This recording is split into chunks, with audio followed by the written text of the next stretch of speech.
Hi అండి, welcome to my channel ma'am the wonder chef. అందరూ బాగుండాలని, అందులో నేను ఉండాలని తప్పకుండా కోరుకుంటున్నాను.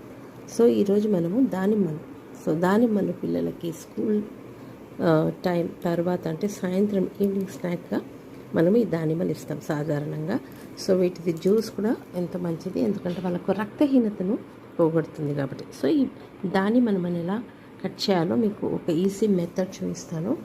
ఏం లేదండి, ఈ దానిమ్మలకు మనము ఈ నైఫ్ తోటి ఈ మార్క్స్ చేసుకోవాలి. ఇక్కడ నుండి టాప్ టు బాటమ్ అన్నీ ఇలా కట్ చేసేసుకున్న తర్వాత చేతి ఇక్కడ పైన ఒక రౌండ్గా కట్ చేసుకుని